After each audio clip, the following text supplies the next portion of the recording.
Allahumma salli wa sallim wa barik alaihi wa ala alihi wa sahbihi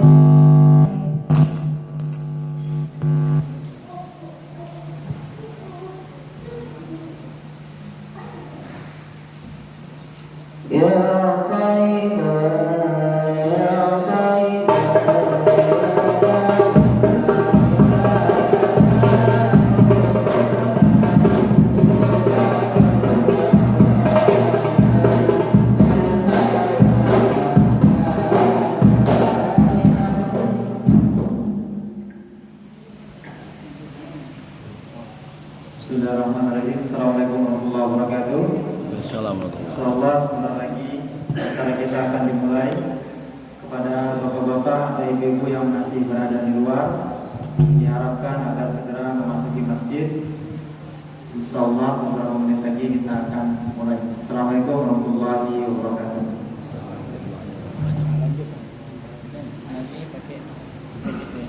Yang mana? Meja. Oh.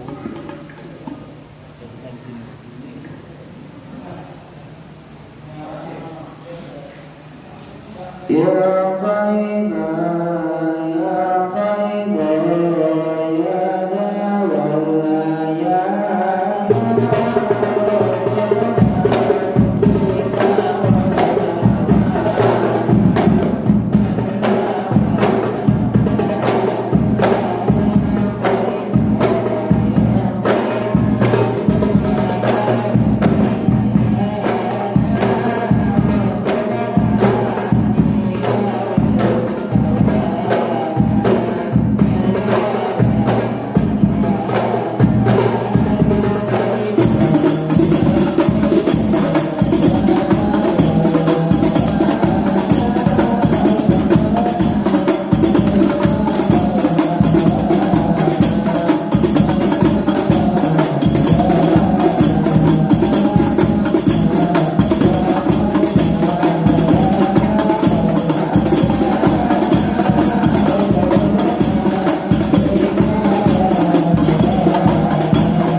Assalamualaikum warahmatullahi wabarakatuh. Nahmaduhu wa nusalli wa nusallim ala rasulihil karim, amma ba'd. Yang kami hormati kepada pembina Pondok Pesantren Darul Mukhtasin Bangka Al-Mukarram Ustaz Gunaris Abdul Ghafur bin AMA. Yang kami hormati Al-Habib Muhammad Bagir bin Yahya Al-Kaf, Mudir Ma'hadul Ilmi wa Tazkiyah, sekaligus pengasuh Majelis Bidayatul Hidayah. Serta yang kami hormati Bapak, Ibu wali santri dan para tamu undangan yang tidak saya bisa ucapkan satu persatu namanya. Alhamdulillah, marilah kita bersyukur kepada Allah Subhanahu wa taala dengan sebab karunia dari Allah Subhanahu wa taala, hidayah dari Allah Subhanahu wa taala, berkah daripada Allah Subhanahu wa taala, sehingga pada saat ini kita dalam keadaan sehat walafiat, yang terlebih lagi kita dalam keadaan beriman kepada Allah Subhanahu wa taala. Alhamdulillah, Bapak Ibu yang dimuliakan oleh Allah Subhanahu wa taala, kita akan memperingati yaitu acara dalam rangka memperingati Isra Mi'raj Nabi Muhammad SAW dan malam muwaddaah akhir sanah Pondok Sirajul Mukhtasin atau Darul Mukhtasin Bangka. Salawat serta salam tidak lupa kita hadiahkan kepada Nabi Muhammad SAW, karena dengan sebab perjuangan beliau sehingga kita dapat mengenal yang namanya Islam, dapat mengenal yang namanya hidayahnya Allah Subhanahu wa taala, yang mudah-mudahan dengan iman tadi dan ikut sunnah Rasulullah SAW tadi itu menyebabkan kita selamat dunia dan akhirat. Berdirinya saya di sini, izinkan untuk membacakan susunan acara. Acara pertama pembukaan, kemudian selanjutnya pembacaan ayat suci Al-Quran, yang ketiga sambutan dari panitia atau pengasuh Ma'had Darul Mukhtasin Bangka, yang keempat pemberian penghargaan bagi yang berprestasi, yang kelima tausiah atau mau'izatul hasanah, dan yang keenam doa. Kemudian hadirin yang dimuliakan oleh Allah Subhanahu wa taala, Bapak Ibu, marilah sama-sama kita membuka acara yang mulia ini dengan bacaan basmalah. Bismillahirrahmanirrahim. Selanjutnya acara kedua, pembacaan ayat suci Al-Quran yang akan dilantunkan oleh Akhina Abdul Ghafur atau Garda. Waktu dan tempat dipersilakan.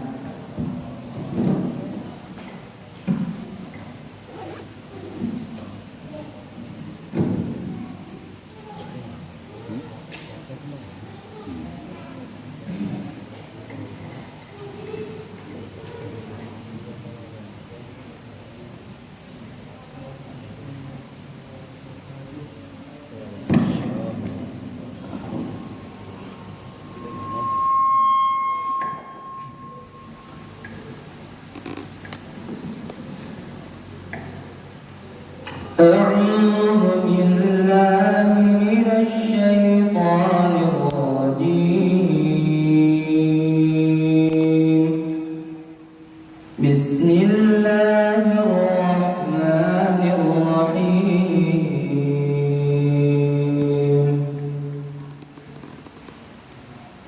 سبحان الذي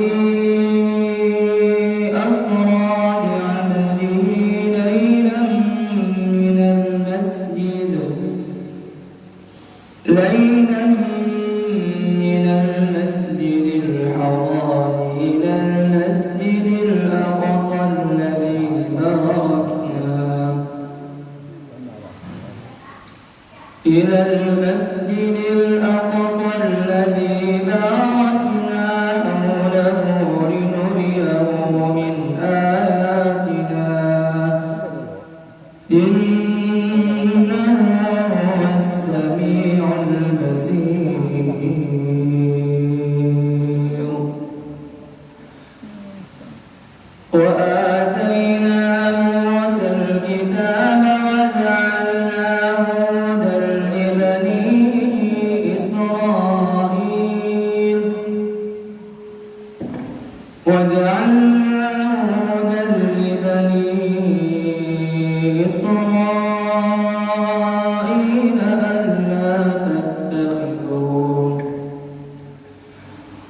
ألا تتخذوا من دوني وكيلا ذرية من حملنا مع نوح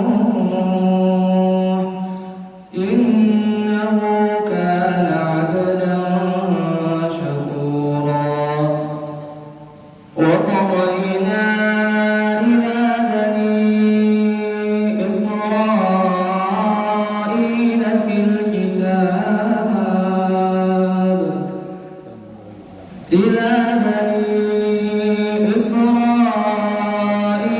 في الكتاب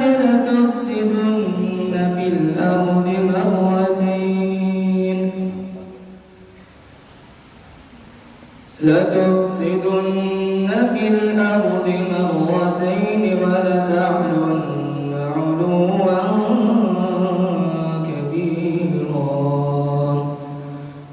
فإذا جاء أولاهما بعثنا عليكم عبادا لنا أولي بأس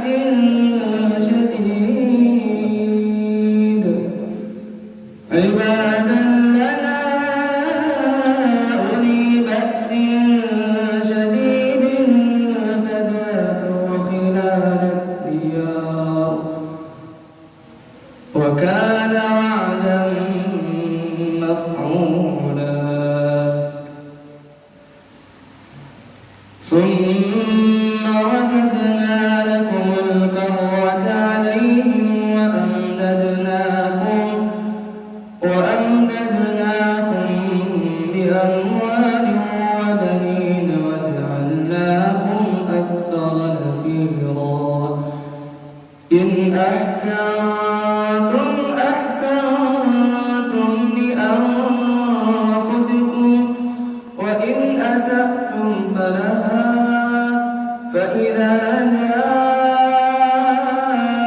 وعد الآخرة ليسوءوا وجوهكم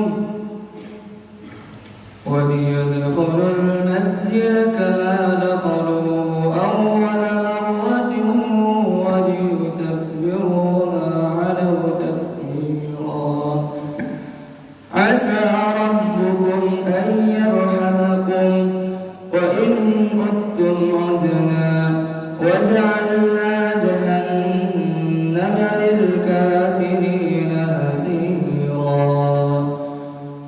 إن هذا القرآن يهدي للتي هي أقوم ويبشر المؤمنين الذين يعملون الصالحات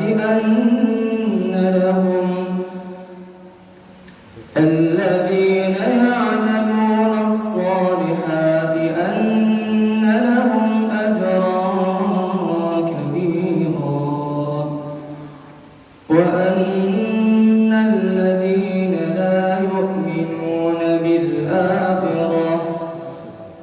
يؤمنون بالآخرة أعتدنا لهم عذابا أليما صدق الله العظيم. السلام عليكم ورحمة الله وبركاته. Syukran lakum akhi Nagarada Abdul Ghafur. Mudah-mudahan bacaan ayat suci tadi menjadikan hati kita menjadi lebih bersih, mudah taat pada Allah Subhanahu wa taala. Baiklah, acara selanjutnya akan ada sambutan daripada Mudirul Ma'had atau ketua yayasan daripada Ma'had Darul Mukhlasin Bangka. Kepada beliau Al-Mukarram, waktu dan tempat dipersilakan.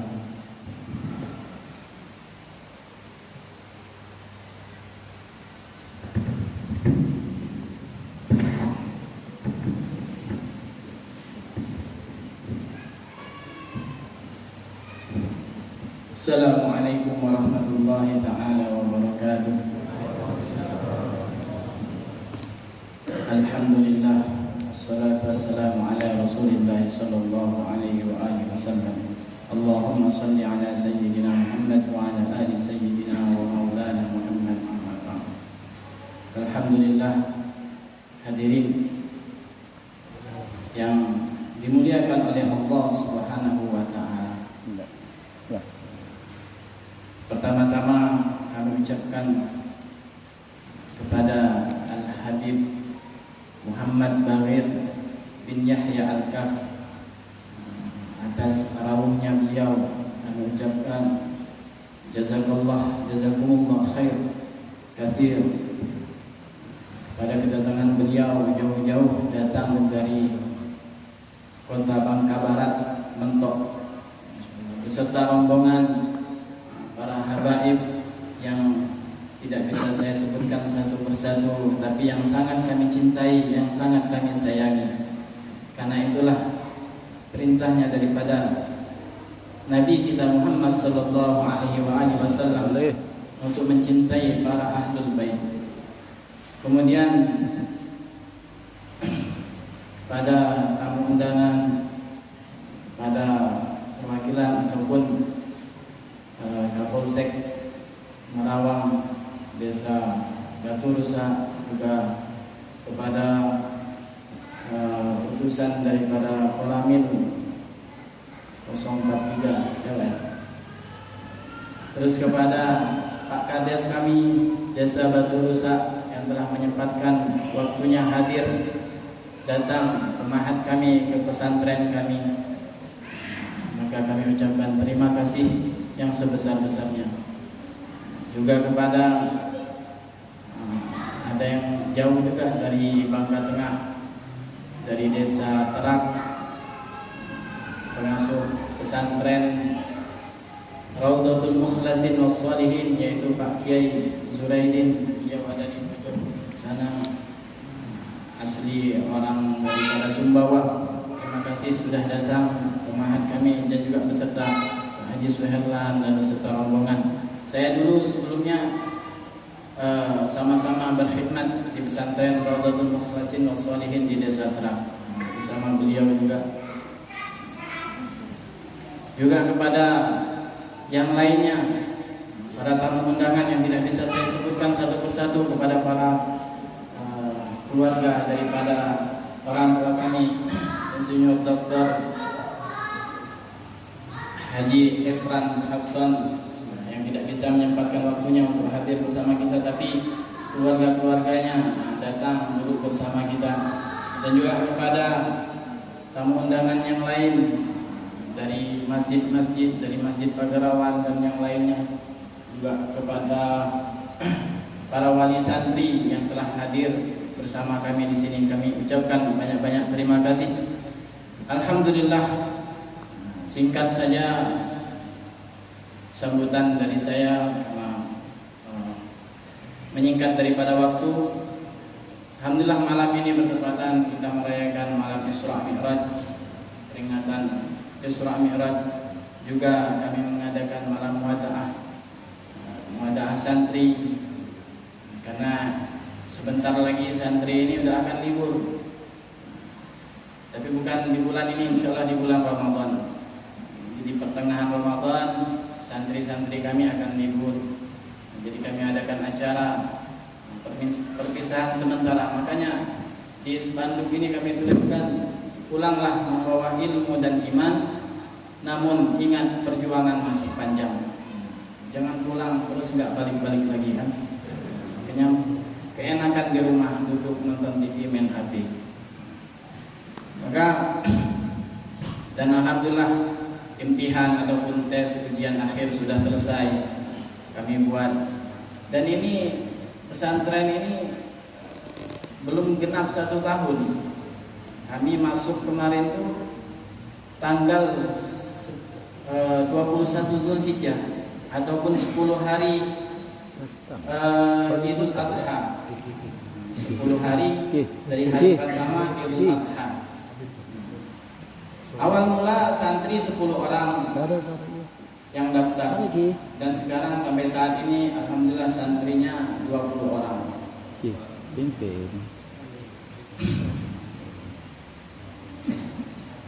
Dan alhamdulillah mereka semua santri-santri yang taat, alhamdulillah.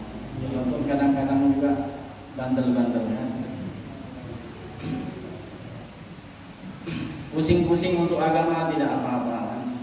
Terkadang kita pusing untuk dunia. Sekarang kita pusing-pusing untuk agama. Semoga kita dengan perjuangan kita yang sedikit dalam agama dan juga dengan kedatangan kita untuk memperingati Isra Mi'raj dan menghadiri acara di pesantren ini, kedatangan kita diridai oleh Allah Subhanahu wa taala, disukai oleh Rasulullah sallallahu alaihi wasallam, dan kelak kita di akhirat dimasukkan dan didudukan bersama-sama Rasulullah sallallahu alaihi wasallam di surganya Allah Subhanahu wa taala. Amin ya rabbal alamin. Dan alhamdulillah santri kami di sini, kami mohon maaf juga kalau main hadrohnya tidak bagus kan, karena pemula semua, baru belajar semua, alatnya juga baru beli, baru belajar juga, nggak ada gurunya juga, gurunya yang sesama mereka yang sudah bisa ngasih tahu yang belum bisa. Dan alhamdulillah selama kurang lebih 8 bulan ada santri yang dari mulai Iqra sekarang sudah hafalan 3 juz, ada yang hafalan 2 juz, ada yang kemarin simaan 5 juz, dan alhamdulillah kemarin juga salah satu santri kita simaan 25 juz. Walaupun bukan dari awal di sini, tapi dia telah menyelesaikan simaan 1 kali duduk 25 juz. Alhamdulillah, semua atas izinnya Allah Subhanahu wa taala, nikmat daripada Allah Subhanahu wa taala, dan tentunya dengan berkat doa-doa para alim ulama kita, para habaib kita, sehingga pesantren di mana-mana, sekolah agama di mana-mana maju. Dan kami minta doanya, mudah-mudahan pesantren kami di sini menjadikan sebab santri-santrinya yang selesai nanti menjadi pejuang-pejuang daripada agamanya Allah Subhanahu wa taala, menjadi dai-dainya Allah Subhanahu wa taala, dan juga menjadi orang yang berguna bagi agama dan juga bagi negara. Dan tidak panjang lebar karena acara kita masih lumayan panjang, maka saya akhiri daripada sambutan saya, dan saya minta maaf jika ada kata-kata yang salah, yang kurang berkenan, dan ada nama-nama tamu undangan yang saya tidak sebutkan satu persatu. Itu saya ucapkan wabillahi taufiq wal hidayah. Assalamualaikum warahmatullahi wabarakatuh.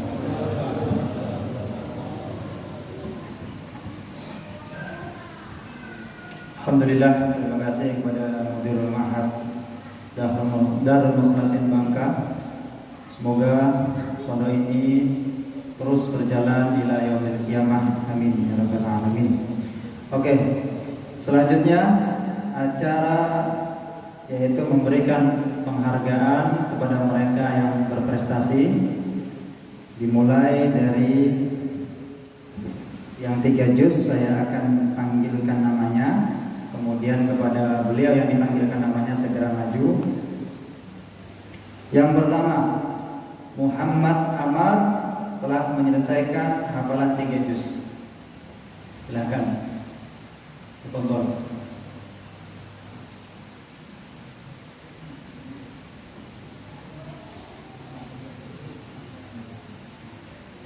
Diharapkan kepada Bapak Konamil Merawang untuk berkenan memberikan hadiahnya.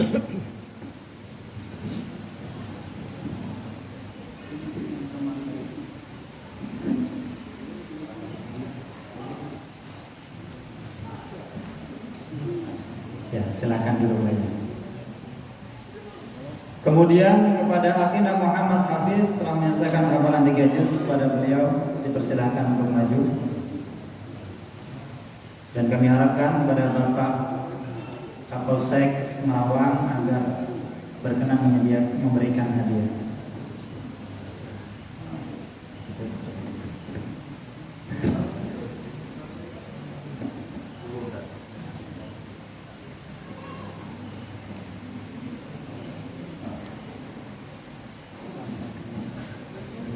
Selanjutnya, akhirnya Muhammad Ihsan telah menyelesaikan hafalan 5 juz. Pada beliau dipersilakan maju. Mohon kesediaan Bapak Kades agar bersedia memberikan hadiah.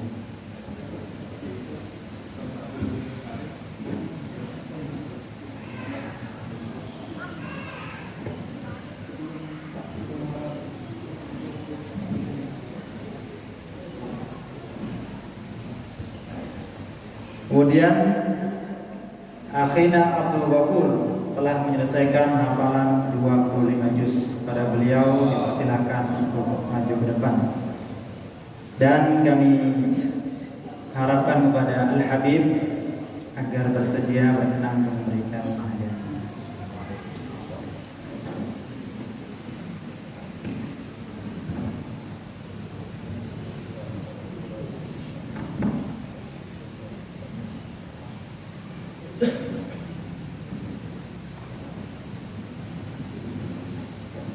Baiklah hadirin Bapak Ibu yang dimuliakan oleh Allah Subhanahu wa taala, akhirnya tiba sudah saatnya pada kita acara yang kita nanti-nanti, yaitu Mau'izatul Hasanah yang akan disampaikan kepada Al-Habib Muhammad Al-Bakir bin Yahya Al-Kaf.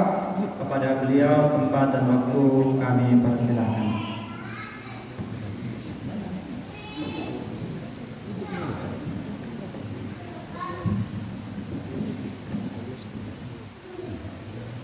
Assalamualaikum warahmatullahi wabarakatuh. Alhamdulillahi mulhim lis-shawab, mufattihil abwab, arsala ilaina sayyidana wa maulana Muhammadan, ursila ilaina sayyiduna Muhammad li jami'il insi wal jinni wal malaikati wa sairil hawani wad dawab wa ala alihi wa sahbihi ulil albab. Subhanaka la ilma lana illa ma 'allamtana innaka antal alimul hakim.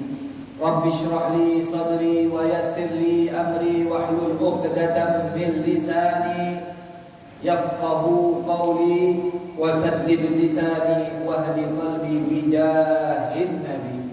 Allahumma salli wa sallim wa barik ala sayyidina wa maulana Muhammad al-fatih lima ughliq wal khatim lima sabaq nasiril haqq bil haqq wal hadi ila siratikal mustaqim wa ala alihi haqqa qadrihi wa miqdarihi al-'azim. Alhamdulillah wa syukurillah.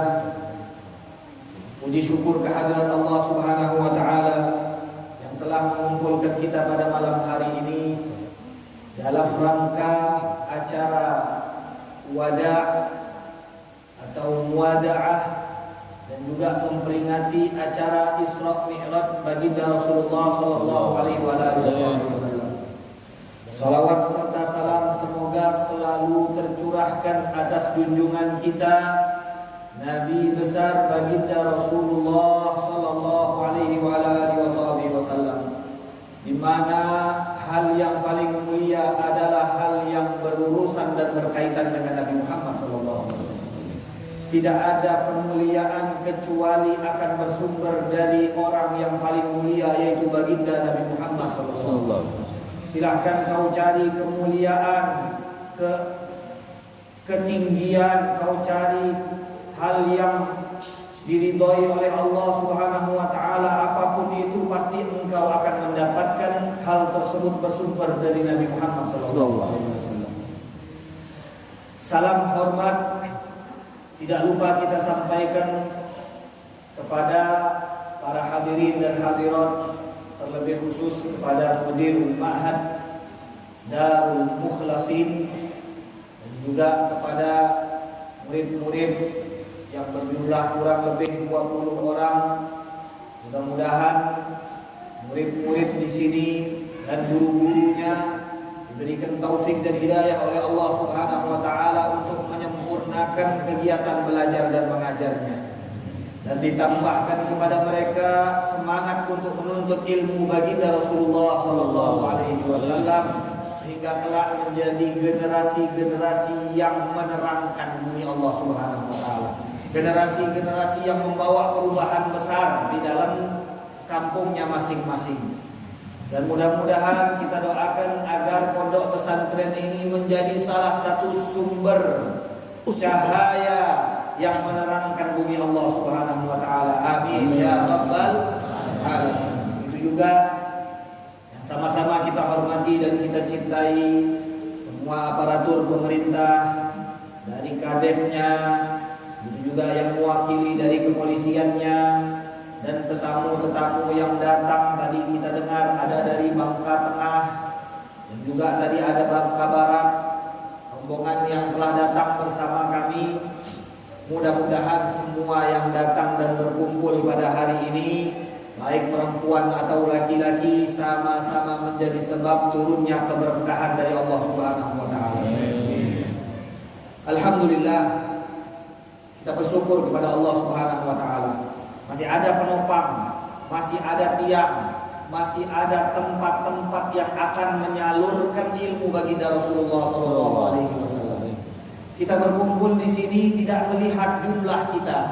Kita berkumpul di sini tidak melihat dari mana asal usul kita.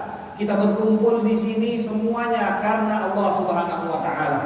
Dan kita lihat ada acara-acara yang ternyata bisa mengumpulkan orang tanpa janji. Kita dari Bangka Tengah, dari Bangka Barat dipertemukan dalam acara ini. Dan ini merupakan sarana yang Allah berikan kepada kita untuk saling bertemu. Kita adalah saudara, tapi kita mungkin belum pernah bertemu, tapi dipertemukan oleh Allah Subhanahu wa taala berkat ada acara Isra dan Mi'raj. Nah, untuk itu saya sering menyampaikan di dalam ceramah-ceramah saya bahwa acara yang seperti ini kalau dilarang, lalu bagaimana kita mau berkumpul? Kalau kita tidak bisa berkumpul, lalu bagaimana kita bisa bersatu? Jadi acara yang seperti ini harusnya bukan cuma dipertahankan, tapi juga kita makmurkan, kita ramaikan, kita tambah lagi kalau bisa momen-momen yang mengumpulkan umat muslim, momen-momen yang menyatukan orang-orang Islam, di mana kita butuh untuk sering-sering berkumpul. Ini bukan ajaran ahli bid'ah seperti yang dikatakan. Yang nyuruh kita berkumpul sering-sering itu yang pertama kali adalah Allah. Kalau Allah Subhanahu wa taala tidak senang kita berkumpul, maka tidak ada yang namanya sholat berjamaah setiap hari sampai berapa kali? 5 kali. Bayangkan, sholat berjamaah namanya saja jamaah. Kita harus kumpul, kita harus bersatu. Kita datang dari rumah, mendengar kumandang panggilan azan untuk melaksanakan sholat. Kita datang ke masjid untuk melaksanakan dan menegakkan sholat. Ini perintah Allah Subhanahu wa taala yang kalau kita lihat intinya kita disuruh bersatu, karena di dalam persatuan itu ada kekuatan. Di samping di dalam persatuan, kalau itu sifatnya ibadah, ada jaminan ijabah dan qabul. Beda ibadah yang dilakukan dengan sendirian dengan ibadah yang dilakukan dengan cara berjamaah. Diterangkan oleh baginda Rasulullah di dalam hadis, kalau beribadah sendirian ada riyaknya, ada ujubnya, ada kesalahannya, ada lalainya, ada tidak khusyuknya, banyak hal-hal yang dapat merusak dan mengurangi pahala daripada ibadah tersebut. Tapi tidak demikian pada saat kita berjamaah. Di dalam sholat berjamaah, walaupun kita tidak mengatakan tidak ada yang namanya lalai, tidak ada yang namanya tidak khusyuk, ada di dalam sholat berjamaah hal-hal tersebut. Orang sholat berjamaah kadang-kadang hayalannya juga masih tetap kemana-mana. Kadang orang sholat berjamaah otaknya di pasar. Kadang orang sholat berjamaah otaknya di kebun. Kadang orang sholat berjamaah otaknya ada di tambang. Banyak kita melihat hal yang seperti ini. Tapi kata Allah beda. Orang-orang yang sholat berjamaah, yang berkumpul karena Allah Subhanahu wa ta'ala, di dalam hadis dikatakan, kalau imamnya baik, imamnya sholatnya khusyuk, maka walaupun makmumnya tidak khusyuk, diangkat sholat mereka semuanya. Kalau imamnya tidak baik, makmumnya justru yang bagus sholatnya, maka sholat si imam pun diangkat oleh Allah Subhanahu wa ta'ala. Kalau imam tidak baik, sholatnya tidak bagus, makmumnya sebagian saja yang bagus, maka tetap diangkat oleh Allah dan diijabah sholatnya tersebut. Dan kemudian kalau seandainya satu pun dari makmum tidak ada yang bagus sholatnya, maksud bagus di sini bukan berarti mereka mengurangi rukun, artinya tidak ada yang khusyuk, semua sholat ngayal. Makmum ngayal, imam ngayal. Kira-kira seperti apa ini? Nah ini kata baginda Rasulullah, walaupun demikian Allah menyatakan, aku akan tetap mengangkat sholat mereka, diangkat, diijabah, dikabul oleh Allah Subhanahu wa ta'ala sholat mereka karena perkumpulan mereka. Nah dari sini kita bisa menyimpulkan, kata para ulama-ulama kita, bahwa ada rahasia dalam tiap-tiap perkumpulan dan pertemuan orang-orang muslim. Kalau tidak ada rahasia, kalau tidak ada keutamaan, kalau tidak ada kemuliaan, lalu mengapa Allah memerintahkan kita untuk berkumpul sehari 5 kali? Seminggu wajib. Kalau yang sehari-hari hukumnya fardu kifayah, ada yang mengatakan sunnah muakkadah. Tapi yang tiap minggu hari Jumat hukumnya fardu ain. Tiap Jumat wajib kumpul, wajib berjamaah. Kalau di dalam berjamaah dan berkumpul tidak ada rahasia, tidak ada keutamaan, lalu mengapa Allah perintahkan? Jadi dari sini kita tahu, sering-sering berkumpul sesama muslim pasti ada hal yang baik yang bisa kita petik dan pahala yang melimpah ruah yang Allah janjikan dalam tiap-tiap perkumpulan dan pertemuan orang-orang yang beriman. Kemudian kita juga jangan lupa, pada saat kita memperingati Isra dan Mi'raj atau acara apapun itu namanya, mau maulidan, mau nuzulul Quran, apapun namanya, kita tidak punya masalah dengan nama satu acara. Karena isinya kan sama. Di dalamnya ada zikir, di dalamnya ada lantunan puisi pujian-pujian terhadap baginda Rasulullah. Di dalamnya ada tausiah agama, penyampaian ilmu-ilmu yang bermanfaat. Apa bedanya Isra dan Mi'raj sama majelis taklim? Ada nggak? Ada beda? Nggak ada beda. Tidak ada bedanya. Jadi kalau mereka melarang Isra dan Mi'raj sementara memperbolehkan majelis taklim, ini kan lucu. Karena sebenarnya kalau mereka datang, mereka akan tahu yang dilakukan orang berkumpul pada acara Isra Mi'raj sama persis dengan apa yang dilakukan pada saat majelis ilmu. Mereka yang melarang kita untuk berkumpul Isra Mi'raj, mereka tiap hari juga kumpul, mereka tiap hari juga majelis taklim. Tapi apakah majelis taklim itu dilarang? Tidak. Jadi hanya gara-gara namanya kita rubah jadi acara Isra Mi'raj, langsung dikatakan ini bid'ah. Jadi ini perlu kita jelaskan tadi, bahwa perkumpulan kita ini tidak ada yang bid'ah. Ada satu hadis yang menegaskan tentang perkumpulan kita ini, kita jamin tidak bid'ah. Berani jamin gak? Berani jamin perkumpulan kita ini bukan bid'ah? Ada asal usulnya, di mana pada satu ketika Nabi keluar dari rumahnya, dilihat oleh baginda Rasulullah, sahabat Nabi sudah berkumpul. Ini tertera di dalam Musnad Imam Ahmad. Itu juga tertera di dalam kitab Sahih Muslim. Dua kitab hadis ini saya rasa sudah cukup kita tahu bagaimana Imam Muslim dengan ketelitiannya di dalam memilah dan memilih hadis. Beliau terkenal dengan sahih kitabnya dan hadis-hadis yang diriwayatkannya. Maka Imam Muslim meriwayatkan hadis ini Nabi keluar dari rumahnya, mendapati sahabat berkumpul, ditanya oleh baginda Rasulullah. Kata Nabi, apa yang membuat kalian ini berkumpul? Karena biasanya kalau Nabi ada, sahabat berkumpul dengan Nabi. Lah ini Nabi tidak ada, sahabat berkumpul. Nabi tanya, apa yang membuat kalian berkumpul? Kata mereka, jalasna nadhkurullah. Pertama kata para sahabat, kami duduk untuk mengingat Allah Subhanahu wa taala. Wa nahmaduhu. Kedua, kami duduk untuk mengucapkan syukur kami terhadap Allah. Atas apa? Ala an hadana lil Islam. Karena Allah sudah memberi kami hidayah untuk masuk ke dalam agama Islam. Wa man nabihi alaina. Ada riwayat yang lain mengatakan wa man nabika alaina. Jadi pertama para sahabat mengatakan, kami ini ya Rasulullah duduk berkumpul berzikir. Dan di samping itu kami juga duduk bersyukur karena dapat nikmat hidayah masuk ke dalam agama Islam. Dan kami juga bersyukur karena Allah telah menganugerahkan kami pemberian yang sangat besar, yaitu diutusnya Engkau kepada kami ya Rasulullah.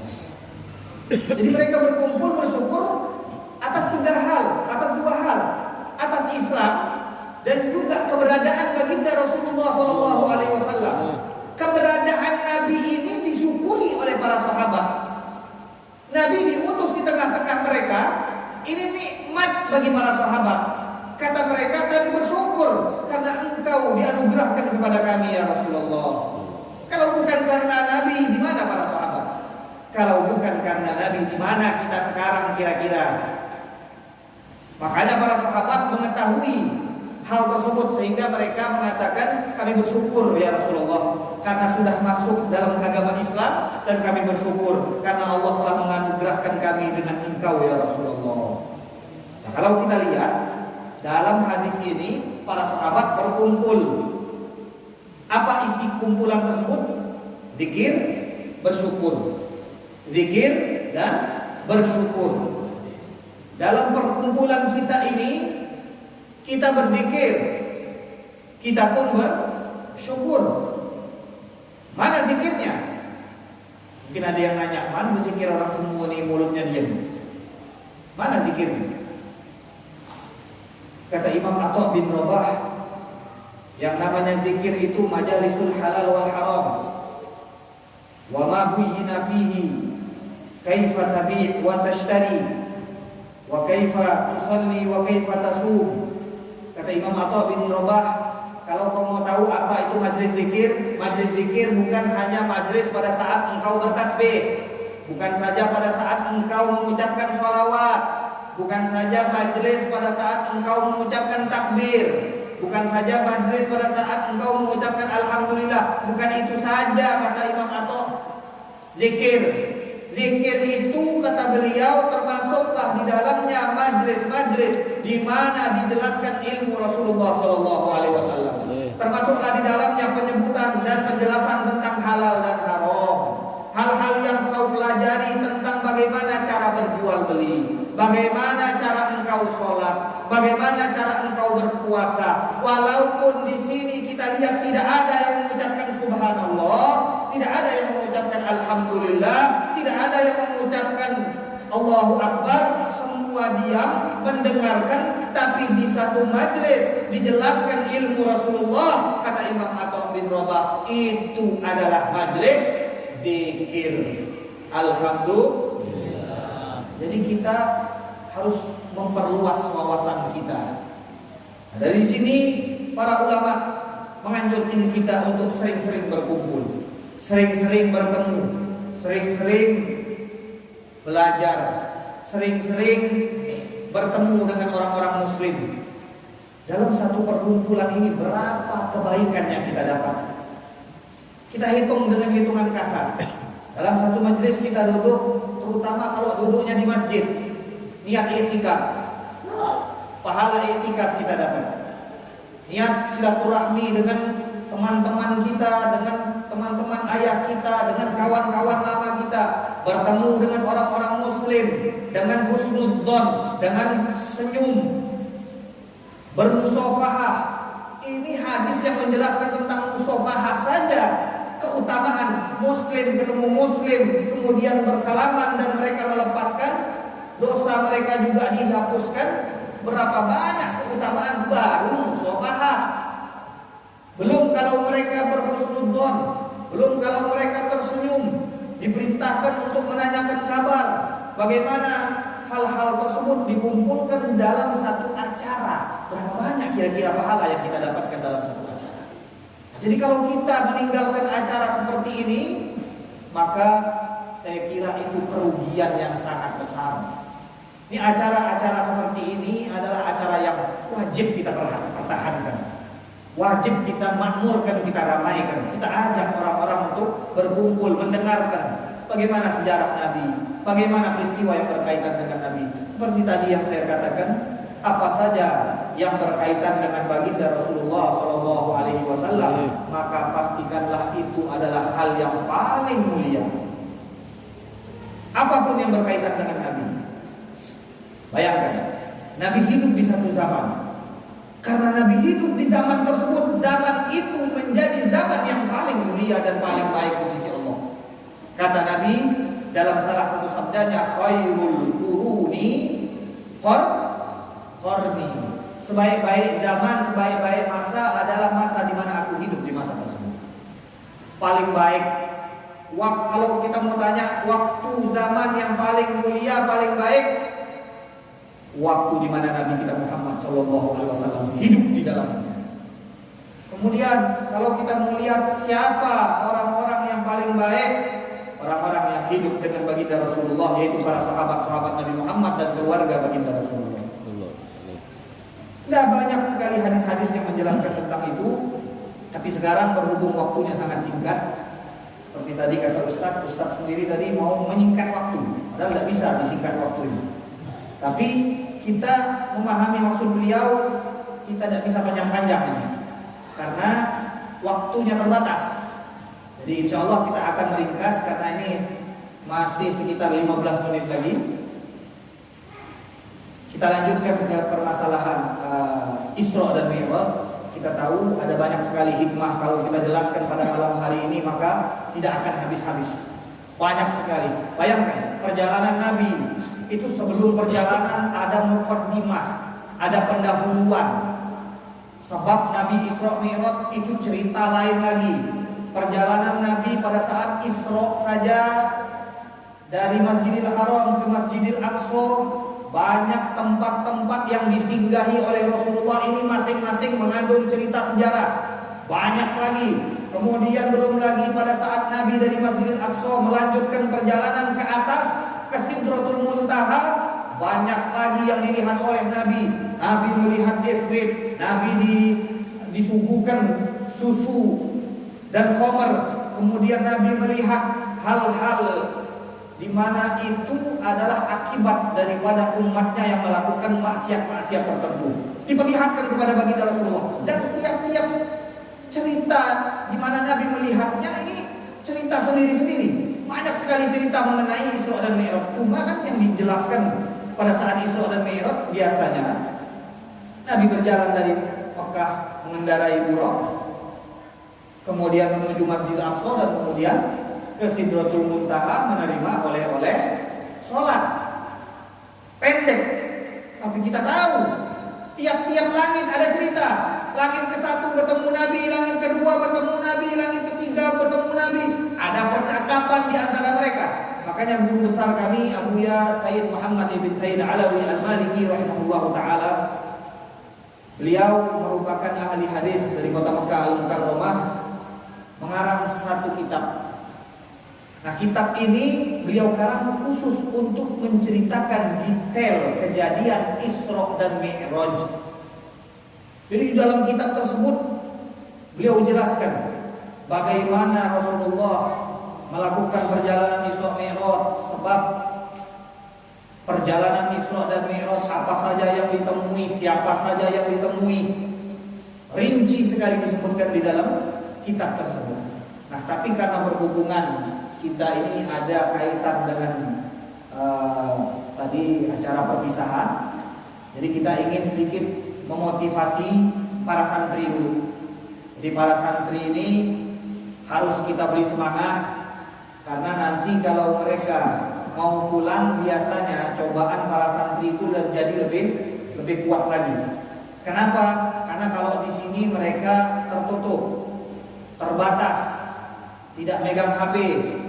Di sini mereka sholat berjamaah dijaga, baca wiridnya dijaga, ada gurunya mengawasi, mengarahkan, ada kesalahan ditegur. Tapi nanti kalau sudah pulang, apakah semua orang tua bisa menggantikan peran gurunya? Belum tentu. Belum tentu semua orang tua bisa menggantikan peran guru. Sehingga ini PR buat orang-orang yang punya ustadz-ustadz yang punya pesantren. Setiap tahun ini jadi pembahasan. Kenapa? Bagaimana cara mengentaskan masalah santri kalau dia pulang supaya tidak seperti ayam keluar dari kandang.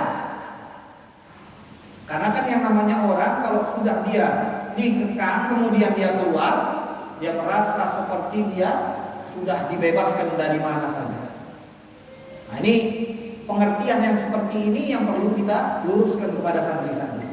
Kita belajar di sini, digembleng di sini supaya jadi orang baik dan supaya nanti kalau pulang bisa mengajak orang ke dalam kebaikan. Nah, untuk itu dalam peristiwa Isra dan Mi'raj, saya kira ada teladan yang baik yang dicontohkan oleh baginda Rasulullah SAW, di mana sebelum kejadian Isra Mi'raj, sebab terjadinya Isra Mi'raj adalah Allah ingin menghibur baginda Rasulullah dari kesulitan, kepayahan yang diderita oleh baginda Rasulullah di dalam berdakwah di jalan Allah. Karena kita tahu sebelum kejadian Isra dan Mi'raj, wafat Sayyidah Khadijah, wafat lagi pembela Nabi, paman Nabi Abu Thalib. Kemudian Nabi mencari dukungan pergi ke kota Taif agar supaya di sana dapat pembela. Paling tidak kata Nabi di kota Taif, walaupun mereka tidak mau masuk ke dalam agama Islam, tapi paling tidak mereka mau mendukung dakwah Nabi. Ditawarkan tawaran yang pertama, ajakan untuk masuk ke dalam agama Islam. Kata para sesepuh dan orang-orang yang ada di sana mengatakan, kami tidak mau masuk ke dalam ajaranmu. Bagaimana kata mereka? Kami mau masuk ke dalam ajaranmu sebagai sementara orang-orang yang ada di kotamu, yang hidup denganmu, dan lebih dari itu lagi para keluargamu, tidak ada yang masuk ke dalam ajaran yang kau bawa ini. Lalu engkau mengharapkan orang yang jauh untuk masuk ke dalam agamamu. Kata Nabi, kalau kalian menolak ajakan yang pertama, paling tidak jangan tolak tawaran yang kedua. Nabi mengajak mereka, menawarkan kepada mereka agar paling tidak kalian membackup Nabi, membela Nabi untuk melakukan dakwahnya. Kata mereka, sama keluargamu yang seharusnya mendukungmu, yang seharusnya membelamu, mengusirmu dan mengeluarkanmu dari kota Mekah. Lalu bagaimana engkau mengharapkan kami orang luar untuk membela dan mendukungmu? Kami tidak mau, kata orang-orang Taif. Sehingga apa yang mereka lakukan? Mereka ajak budak hamba sahaya, anak-anak kecil untuk mencaci maki Nabi, menghina Nabi, dan mereka diberikan batu bebatuan untuk melempari baginda Rasulullah SAW. Pecah kaki baginda Rasulullah, berdarah-darah Nabi keluar dari kota Taif dalam keadaan dikejar-kejar oleh anak-anak kecil dan budak hamba sahaya. Ini perjalanan Nabi yang begitu sulit dalam rangka menegakkan agama Allah Subhanahu wa taala. Sehingga Allah Subhanahu wa taala ingin menghibur Nabi. Allah ingin mengajak Nabi jalan-jalan agar baginda Rasulullah sallallahu alaihi wasallam lupa dengan kesulitan dan kepayahan tersebut. Maka diperjalankanlah Nabi dalam peristiwa Isra dan Mi'raj. Nah, dalam peristiwa Isra dan Mi'raj ini kita lihat bagaimana kesabaran dan ketabahan baginda Rasulullah SAW. Belum lagi nanti setelah peristiwa Isra dan Mi'raj ini belum habis. Setelah perintah Isra dan Mi'raj, setelah kejadian Nabi turun datang ke kota Mekah, udah terhibur nih, pulang sudah pusing lagi. Kenapa? Bagaimana cara menceritakan kejadian Isra dan Mi'raj yang tidak masuk akal? Oh, ini jadi sebelum pergi Isra Mi'raj pusing, pulang dari Isra Mi'raj pusing lagi. Jadi kalau kita lihat beban baginda Rasulullah ini nggak habis-habis, beban dakwahnya tidak habis-habis. Tapi apa yang dilakukan Rasulullah? Beliau bersabar, beliau tabah, beliau tetap teguh, beliau tetap menjalankan dakwahnya. Sehingga kita lihat pada saat Nabi wafat, baginda Rasulullah Shallallahu Alaihi Wasallam kembali ke rahmatullah, kita lihat sahabat yang masuk ke dalam agama Islam itu sekitar 124.000 orang. 23 tahun Nabi berdakwah dan membuahkan sahabat-sahabat anak didik yang luar biasa. Satu sahabat ini punya cerita yang panjang sekali. Satu sahabat punya cerita yang panjang. Kalau kita membuka Abu Bakar As-Siddiq punya biografi sendiri, Umar bin Khattab punya biografi sendiri, Utsman bin Affan punya biografi sendiri, Ali bin Abi Thalib punya biografi sendiri. Begitu juga dengan sahabat-sahabat yang lain, Sa'ad bin Abi Waqqas punya biografi sendiri. Belum lagi sahabat-sahabat Ansor yang sangat banyak sekali jumlah mereka, punya biografi sendiri masing-masing. Sahabat-sahabat Nabi Muhammad SAW, orang-orang terbaik di muka bumi. Dan kalau kita lihat sama kehidupan mereka, ada satu kitab di mana ini menjadi pegangan orang-orang yang berdakwah, namanya kitab Hayatus Sahabah. Hayatus Sahabah, bagaimana kehidupan para sahabat Nabi Muhammad sallallahu alaihi wasallam. Di mana mereka berdakwah, berjuang, dicaci, dimaki, dihina. Namun satu yang perlu saya tegaskan, bahwa baginda Rasulullah tidaklah berdakwah kecuali setelah beliau menerima wahyu. Para sahabat tidaklah mereka berdakwah kecuali mereka sudah belajar terlebih dahulu dari baginda Rasulullah. Jadi diwajibkan bagi siapa saja yang mau berdakwah tidak boleh kosong dari ilmunya Nabi Muhammad SAW. Apa yang mau kau ajak sementara engkau tidak paham? Ini penting. Orang mau dakwah, lewati dulu urutannya, belajar, amalkan, kemudian menyebarkan ilmu tersebut. Kalau kau tidak punya ilmu, lalu apa yang mau kau sebarkan? Ini penting sekali untuk kita ketahui. Untuk itu ini adalah tugas berat yang dibebankan untuk pondok-pondok pesantren. Tidak boleh orang langsung keluar kosongan, fitnah. Apa yang mau diajak? Kalau nanti dia ditanyakan, apa yang mau dia jawab? Ini yang diajarkan oleh Nabi, diterapkan dan dipraktekkan oleh sahabat-sahabat Nabi, diteruskan oleh tabi'in, tabi'in. Kita lihat, tidak ada orang yang berdakwah sebelum mereka belajar dan benar-benar bersungguh-sungguh di dalam belajar. Ini penting untuk disampaikan, mengambil dari kesabaran, ketabahan Nabi. Ini yang dibutuhkan oleh mereka yang menuntut ilmu. Dan ini juga yang dibutuhkan oleh kita-kita yang mereka bukan penuntut ilmu secara sempurna, artinya bukan 24 jam menuntut ilmu. Tapi jangan lupa, kalau kita bukan anak pesantren, paling tidak amalkan apa yang disabdakan baginda Rasulullah. Kun aliman, kata Nabi, jadilah engkau orang alim. Kalau nggak bisa, au muta'alliman, kalau tidak bisa, jadilah orang yang belajar dari orang alim.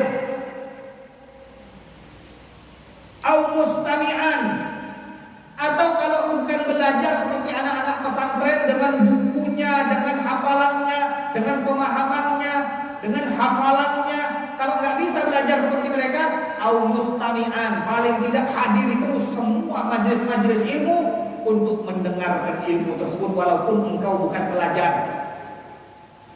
Tak bisa juga sibuk. Au muhibban, Jangan turun dari derajat yang 4. Cinta kepada mereka. Muhibban di sini kembalinya kepada yang 3 ini.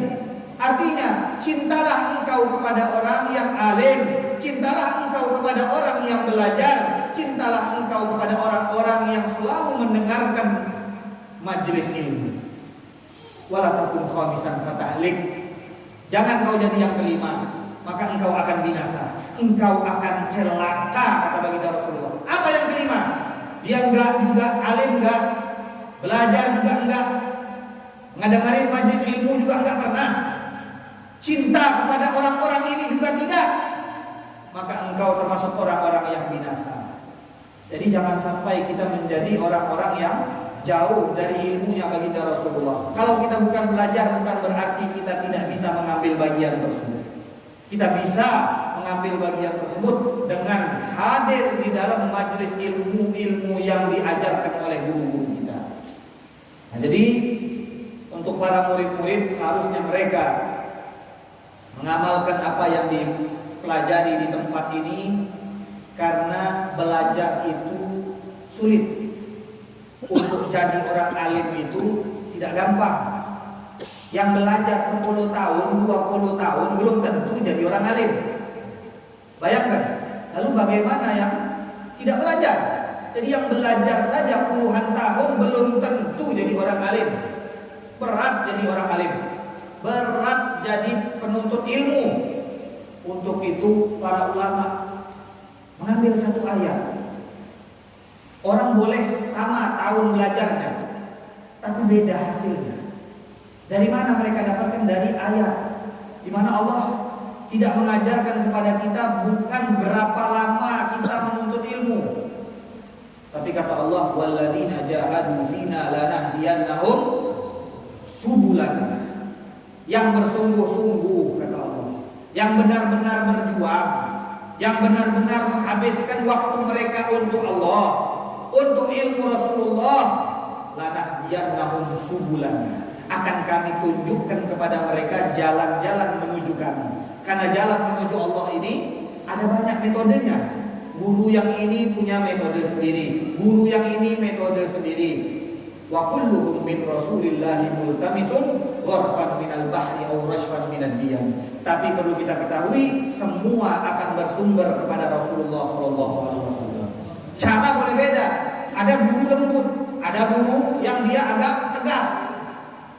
Boleh saja kita berbeda di dalam cara, tapi kalau tujuan kita sama, yang penting metode dan sarananya tidak ada pelanggaran terhadap perintah Allah, maka ini semua akan bermuara kepada ridho Allah Subhanahu wa taala.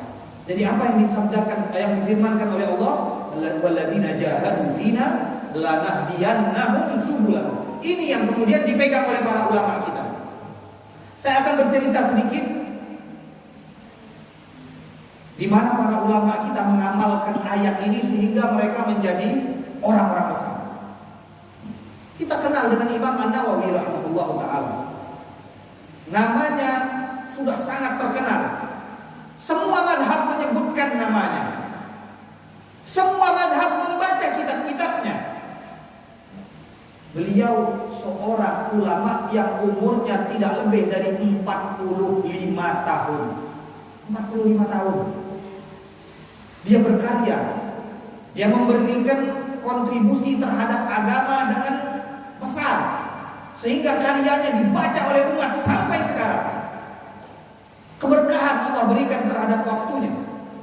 Ini berkat beliau mengamalkan walladzina jahadu fina lanahdiyannahum subulana. Bagaimana belajarnya Imam An-Nawawi?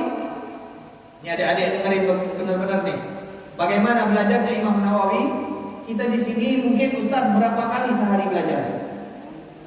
Anak-anak santri 5 mata pelajaran. Imam An-Nawawi satu hari 12 mata pelajaran. 12 mata pelajaran. Dia pulang, ini belum bicara masalah ibadahnya, belum bicara masalah sholatnya, belum bicara masalah hafalan Qur'annya. Dikatakan Imam Nawawi pada saat beliau belajar 2 tahun tidak berbaring untuk tidur. Jadi tidurnya cuma ketiduran, duduk, kecapean, ngapal, belajar, ketiduran. Belum pernah selama 2 tahun dia belajar, dia tidur dalam keadaan terbaring sehingga menjadi orang. Dan bagaimana makannya Imam Nawawi pada saat beliau dikisahkan oleh murid beliau Ibnul Attar, dia katakan guru kami An-Nawawi makannya cuma habis isya 1 kali makan, habis isya 1 kali makan, dan minumnya cuma 1 kali sebelum subuh. Ditawarkan buah-buahan kepada Imam Nawawi, kata murid-muridnya, paling tidak engkau makan buah-buahan wahai Imam Nawawi, makanmu begitu sedikit. Dia katakan, aku tidak mau, buah-buahan ini membuat basah tubuh sehingga nanti akan membuatku ngantuk dan jauh dari ilmu.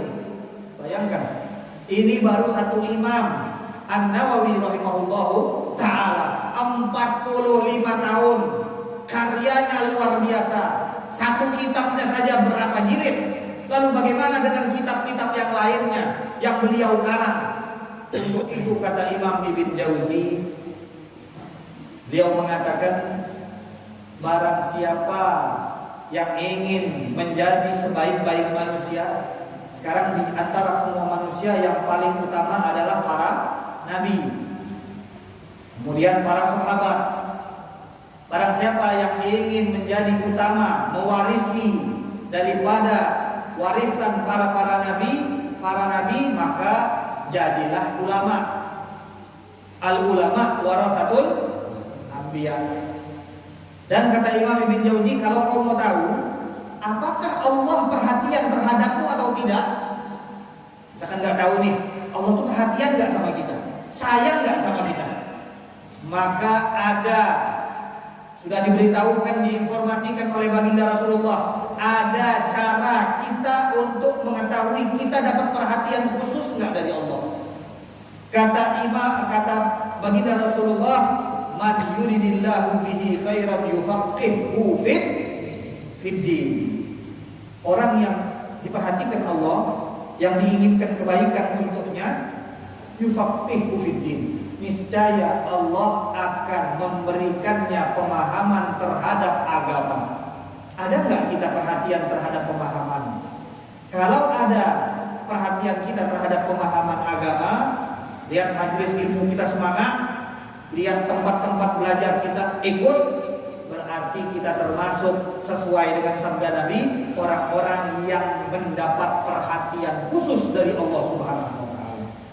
Dan kalau kau mau tahu jalan yang mengarahkanmu kepada surganya Allah, kata Nabi, man salaka tariqan yaltamisu fihi man salaka tariqan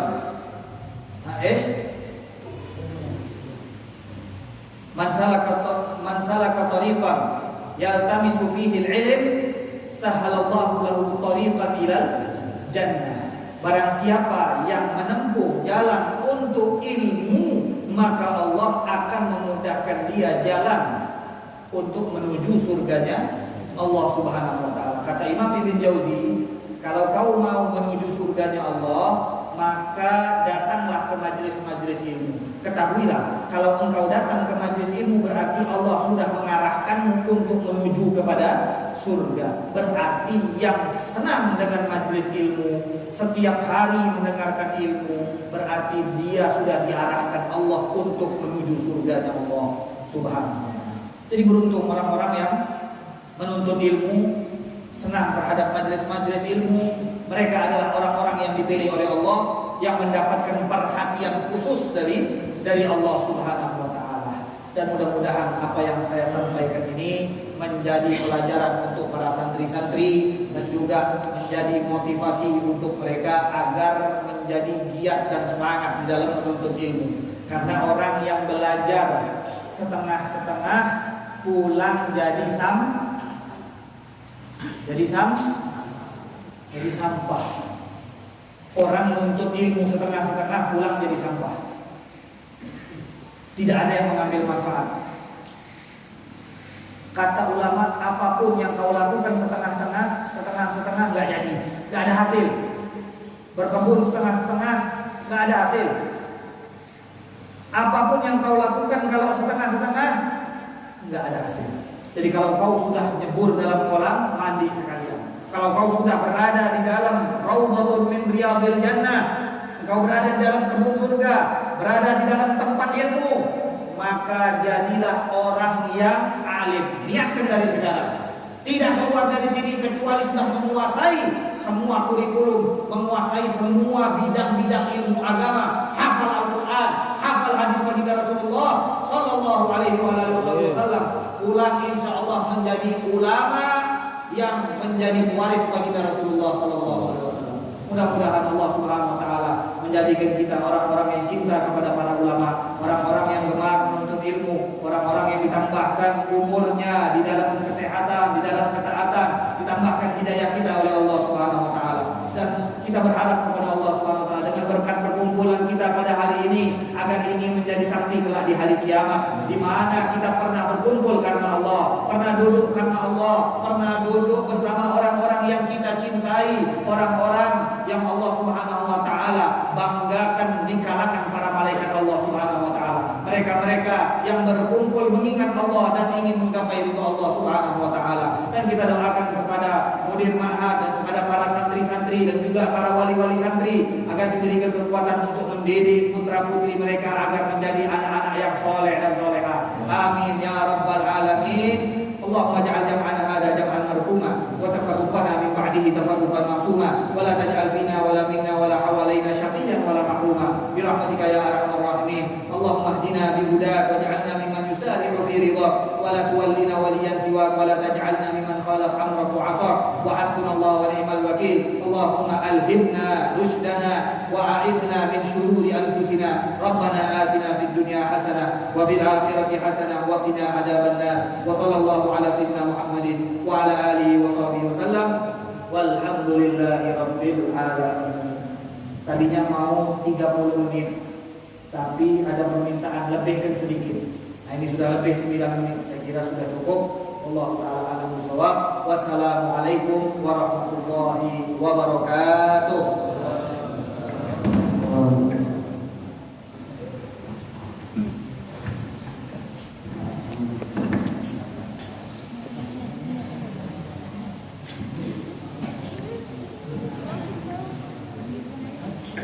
Alhamdulillah, demikianlah tadi penyampaian nasihat dari Habib kita Habib Muhammad Al-Muhammad. Semoga apa yang kita dengarkan tadi bisa menjadi penyemangat dan kemudahan bagi kita untuk mengamalkan agamanya Allah Subhanahu wa Ta'ala.